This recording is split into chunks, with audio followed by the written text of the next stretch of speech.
Ruido. Se denomina ruido en la comunicación a toda la señal no deseada que se mezcla con la señal útil que queremos transmitir.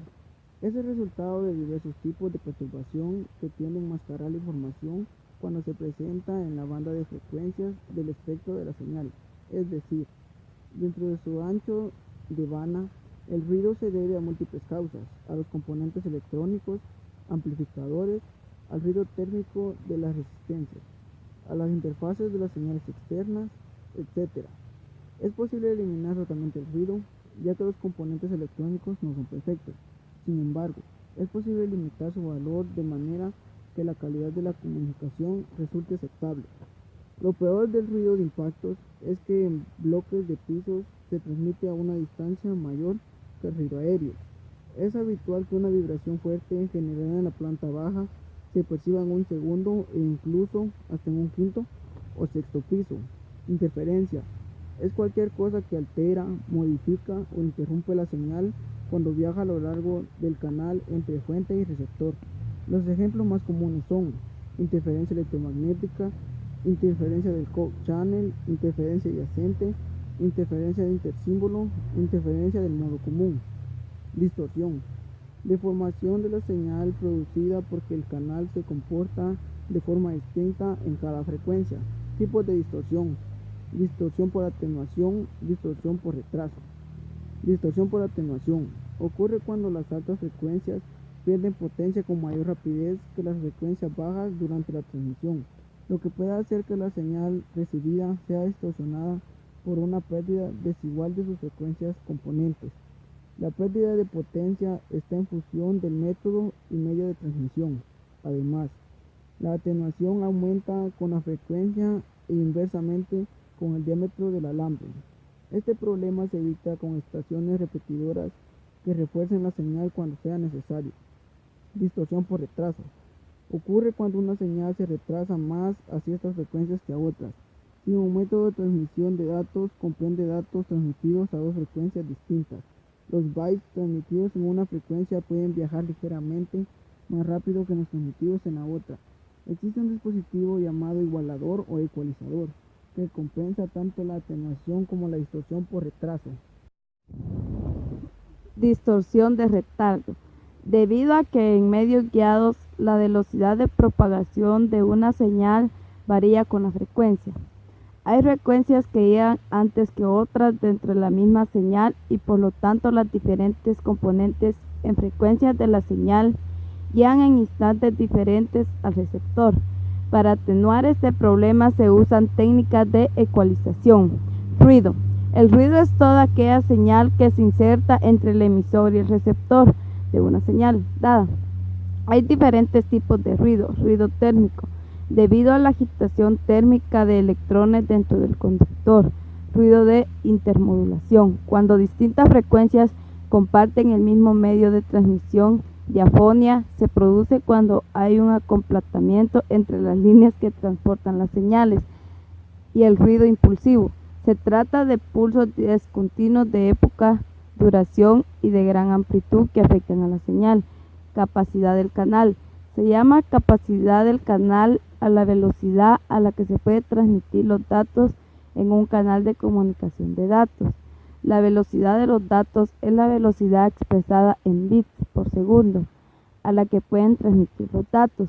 El ancho de banda es aquel ancho de banda de la señal transmitida y que está limitado por el transmisor y por la naturaleza del medio de transmisión.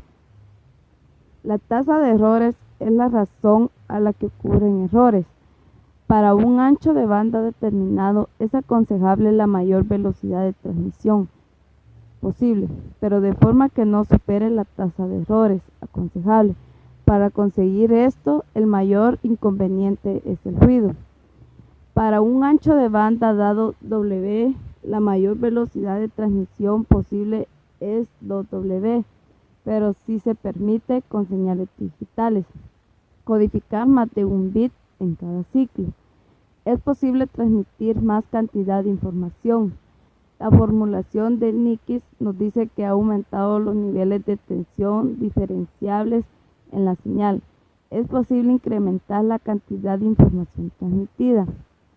El problema de esta técnica es que el receptor debe ser capaz de diferenciar más niveles de tensión en la señal recibida, cosa que es dificultada por el ruido. Cuando mayor es la velocidad de transmisión, mayor es el daño que puede ocasionar el ruido.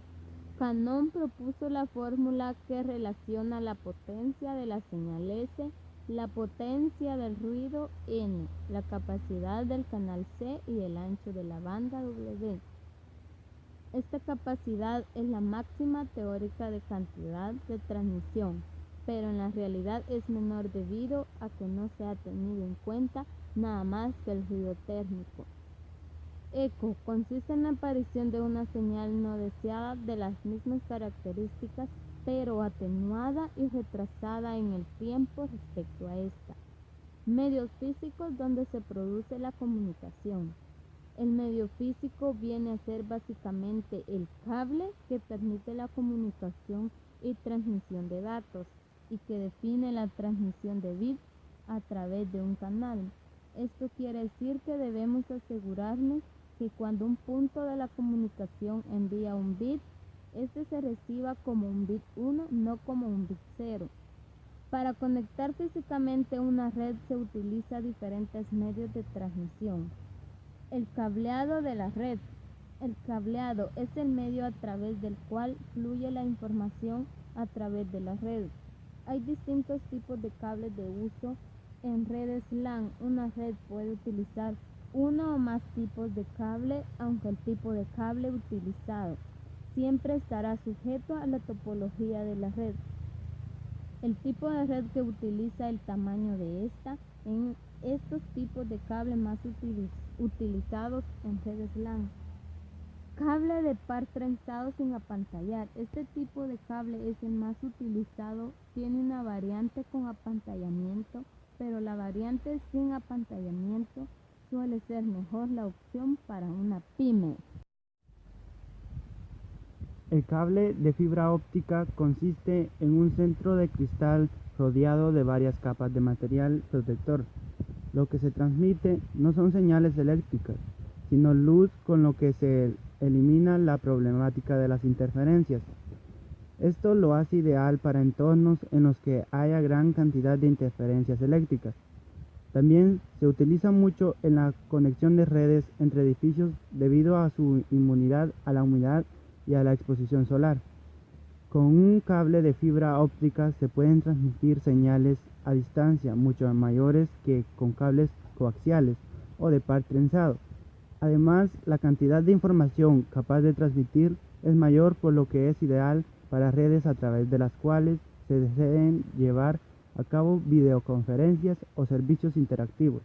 El coste es similar al cable coaxial, pero las dificultades de instalación y modificación son mayores en algunas ocasiones. Escucharemos 10 base como referencia a este tipo de cableado. Características de la fibra óptica. El aislante exterior está hecho de teflón o PVC. Fibras Kevlar ayudan a dar fuerza al cable y hacer más difícil su ruptura. Cable de fibra óptica. Se utiliza un recubrimiento de plástico para albergar a la fibra central. El centro del cable está hecho de cristal o de fibras plásticas.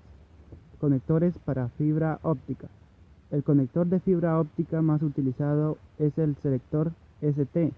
Tiene una apariencia similar a los conectores BNC.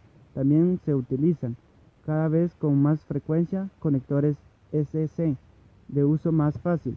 Debemos mencionar para este caso que todos los medios vistos están bajo la norma 568. Distribuidores y concentradores. Se encarga de repartir o agrupar la señal eléctrica entre diversos receptores o emisores. Antenas. Son los dispositivos que permiten que una señal eléctrica se propague por un canal inalámbrico y viceversa.